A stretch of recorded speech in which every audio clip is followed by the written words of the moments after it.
This is Talk Business and Politics with Roby Brock. Welcome to today's Talk Business and Politics. I'm Roby Brock. Glad to have you with us. I have got Erika G. and Stuart Jackson from the Wright, Lindsey, Jennings law firm. Thank you so much for being here. We're going to talk about medical marijuana, something that you guys have been talking about for how long now? How many years? A couple years. 2.5? Yeah. I mean, you guys have carved out a practice of helping people navigate not only the regulatory scheme of that, but employers as well. Tell me what you guys have been doing in this 2.5 years that you've been setting up this practice. Well, I've been representing people who want to get into the business, and that is either as licensed dispensaries, cultivators, and also businesses that serve that industry, like banking and transportation and security.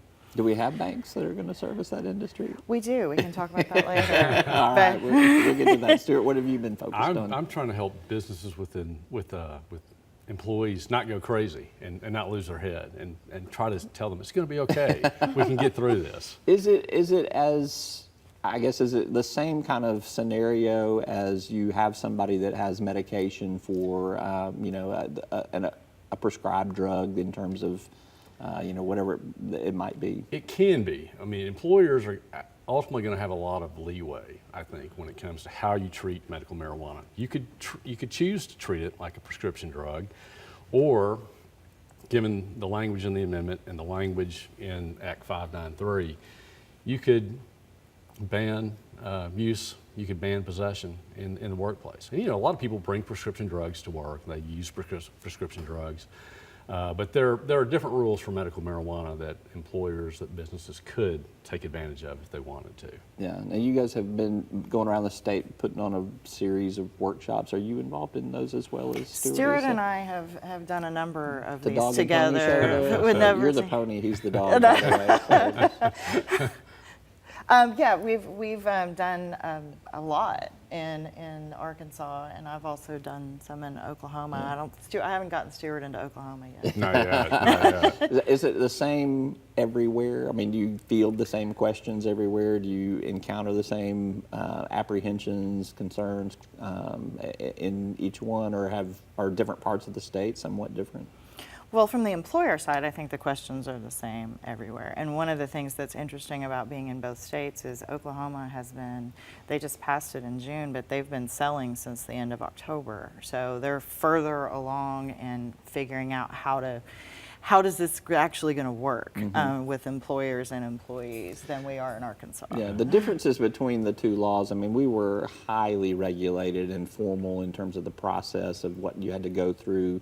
Oklahoma, I don't want to boil it down to something too simplified, but I mean, it was almost a free-for-all. I mean, Wild West. Yeah, exactly. The land rush, yeah. Yeah. I mean, it was. So. It was. I mean, I like to say Oklahoma's kind of building the plane in the air.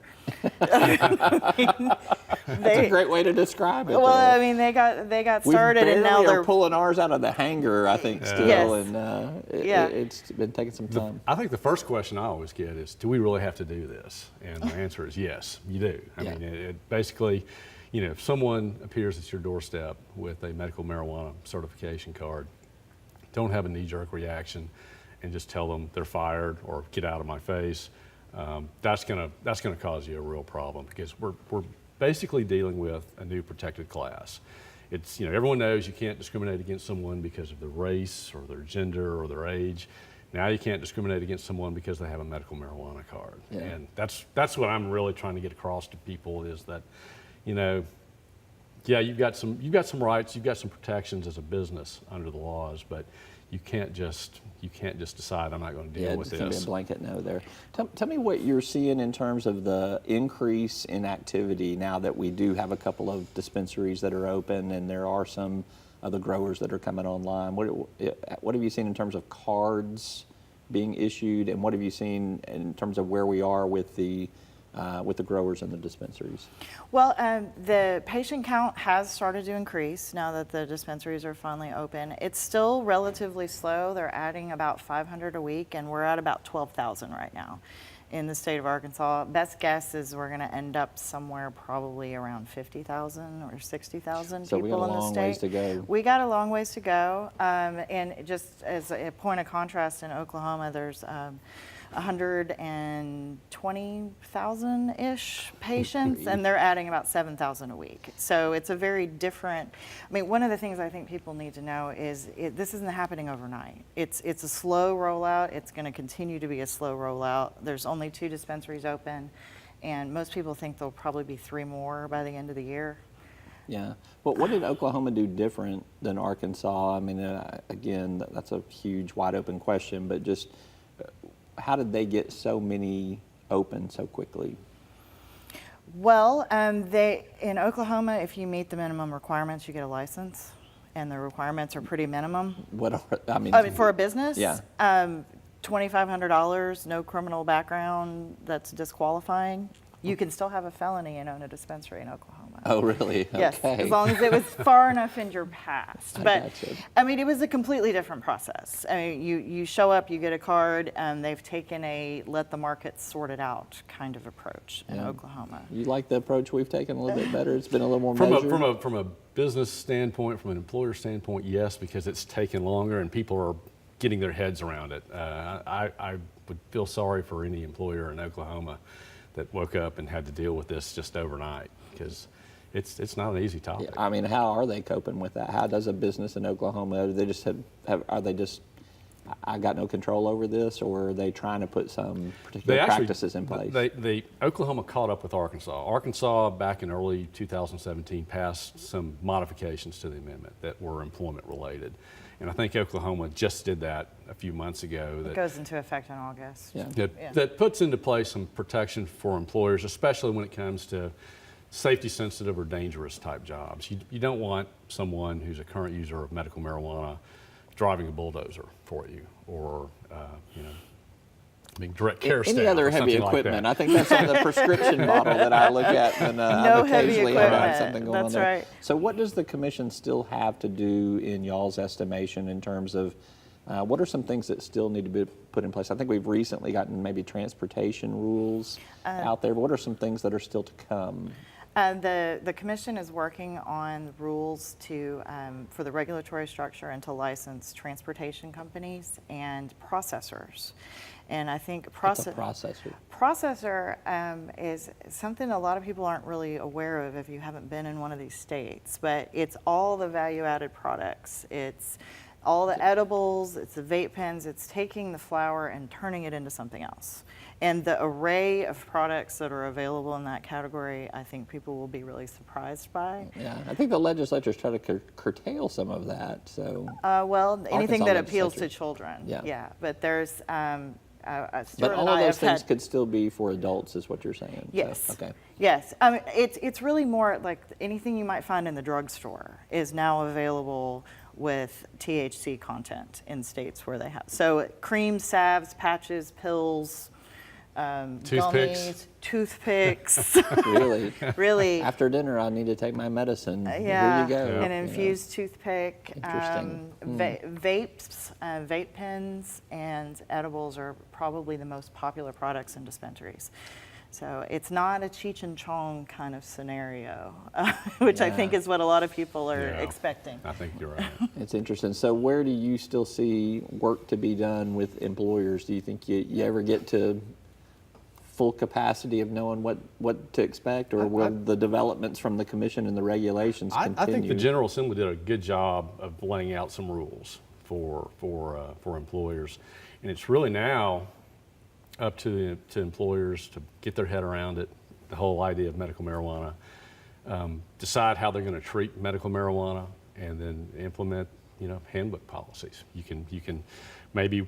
You're going to have a lot of Arkansas employers that say, we don't want to deal with it, so we're not going to allow possession or use at work. You may have some employers that are okay with possession or use in certain situations, maybe in a non-safety sensitive type job, and maybe instead of allowing people to smoke it or eat it, maybe it's a salve. Someone's got a sore knee and they have a certification for medical marijuana, and they're not smoking it, they're not eating it, they're rubbing it on their knee, or they're rubbing it on their sore shoulder. Right. And in that type of situation, you may not have a lot of THC show up in your bloodstream, if any. I mean, it's not going to be intoxicating. I think employers are just going to have to they'll get used to it. They'll get more comfortable with it as we go down the road, and we'll probably see people allowing more use. But for now, I think people are just going to say no use, no possession. Do it on your own time. So $64 million question here, Erika. Last question for you. Why is Arkansas, why will it take so long for these dispensaries and for these growers to come on board? I think that's really because the people who have already put a lot of capital into getting these licenses want to make sure that there's a market. I mean, it's all rolled out so slowly, and the patient count is still pretty low, and they don't want to put more money into it until they see what's going to happen. All right, interesting take. All right, Stuart Jackson, Erika G, thank you both very much. Always good to catch up. Thank you. Good to see you. I've seen you a lot, but we got some college history here that is not for air or publication. So, At least on your side. Exactly. Thank y'all both. Thank you. Thank you. All right, thank you for tuning in. I'm Roby Brock. We'll see you next time. Each day, the promise of our nation begins again. Arkansas and America moving forward. I help make that promise a reality. It's not for everyone, but people everywhere depend on us. Oh, I love you too, sweetie. Trucking delivers, or everything stops. And that's what drives me. I did. You'll find us at the end of a lot of long country roads, covering over 60% of the great state of Arkansas. Our 17 electric distribution cooperatives are working day and night to provide reliable, affordable power to over 500,000 homes, farms, and businesses, just like yours. The Electric Cooperatives of Arkansas, your local energy partners.